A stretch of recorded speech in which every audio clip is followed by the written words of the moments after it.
அஸ்ஸலாமு அலைக்கும் வரஹ்மத்துல்லாஹி வபரகாத்துஹு. குர்ஆன் கூறும் ஈசா நபி அலைஹிஸ்ஸலாம், நபி ஸல்லல்லாஹு அலைஹி வஸல்லம் அவர்கள் கூறினார்கள், 10 அடையாளங்கள் நிகழாத வரை யுகமுடிவு நாள் வராது. அதில் ஒன்று, அல்லாஹுடைய தூதர் ஈசா அலைஹிஸ்ஸலாம் அவர்கள் வானிலே இருந்து இறங்குதல்.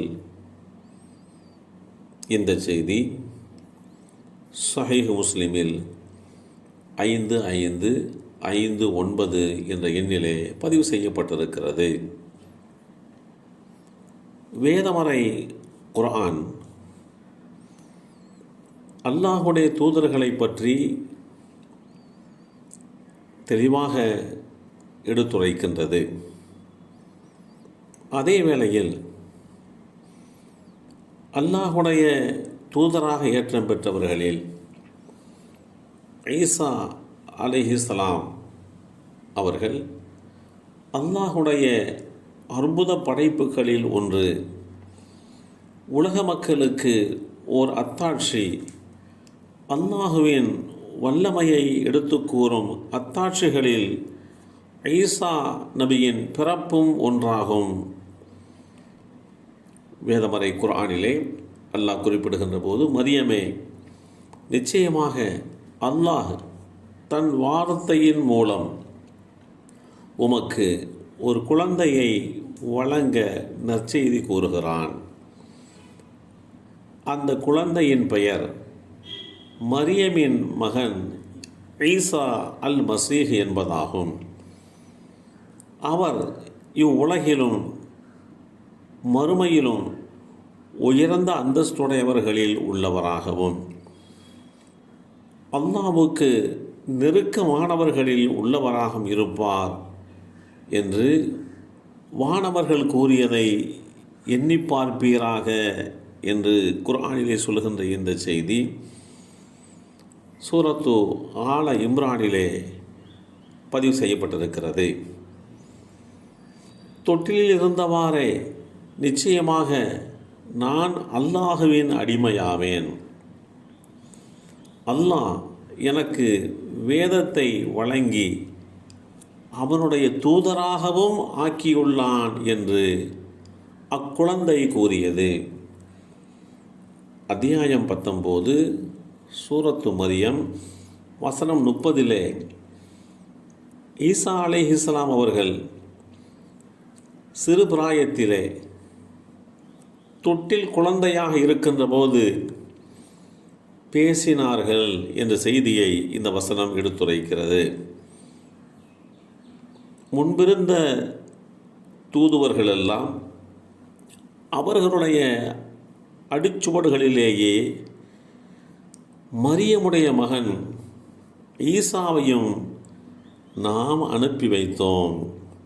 அவர் தம் முன்னிருந்த தௌராத் என்ற வேதத்தை உண்மையாக்கி வைப்பவராக இருந்தார். அவருக்கு இஞ்சில் என்னும் வேதத்தை நாம் அருளினோம். அந்த வேதத்திலும் நேர்வழியும் ஒளியும் இருக்கின்றன. அது தன் முன்னுள்ள தௌராத்தை உண்மையாக்கி வைக்கிறது. அச்சமுடையவர்களுக்கு அது நல்லுபதேசமாகவும் நேரான வழியாகவும் இருக்கிறது என்று குறிப்பிடுகின்ற இந்த செய்தி அல் குர்ஆன் அத்தியாயம் 5 சூரத்து மாயிதா வசனம் 46 ஈசா அலைஹிஸ்ஸலாம் அவர்களுக்கு இஞ்சில் என்ற வேதம் வழங்கப்பட்டது என்பதை தெளிவுபடுத்தி காட்டுகிறது. மரியமுடைய மகன் ஈசா அலைஹிஸ்ஸலாம் அவர்கள் இஸ்ராயேலின் சந்ததிகளை நோக்கி, இஸ்ராயேலின் சந்ததிகளே, மெய்யாகவே நான் உங்களிடம் அனுப்பப்பட்ட ஒரு தூதர் ஆவேன். நான் எனக்கு முன்னுள்ள தௌராத் என்ற வேதத்தை உண்மைப்படுத்துகிறேன்.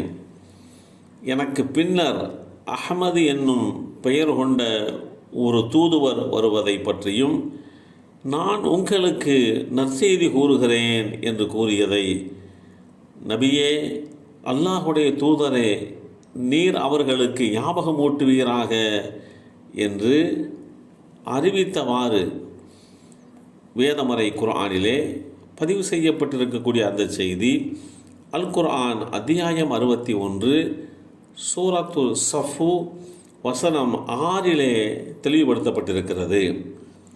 அல்லாஹ்விடத்தில் நிச்சயமாக ஈசாவின் உதாரணம் ஆதமின் உதாரணத்தை போன்றதாகும்.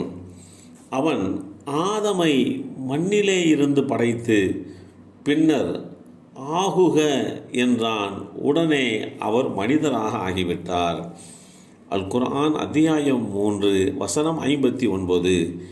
நிச்சயமாக ஈசாவாகிய அவர் இறுதி நாளின் அடையாளமாவார் என்கின்ற செய்தியையும் வேதமறை குர்ஆன் அத்தியாயம் 43 வசனம் 61 தெளிவுபடுத்தப்பட்டிருக்கக்கூடிய செய்திகளையெல்லாம் பார்க்கின்ற போது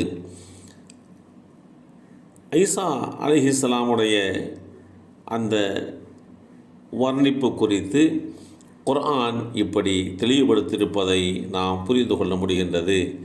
எல்லாம் வல்ல அல்லாஹு தஆலா ஈசா அலைஹிஸ்ஸலாமுடைய கண்ணியத்தை உணர்ந்த நன்மக்களாக நம் அனைவரையும் ஆக்கி வைப்பானாக.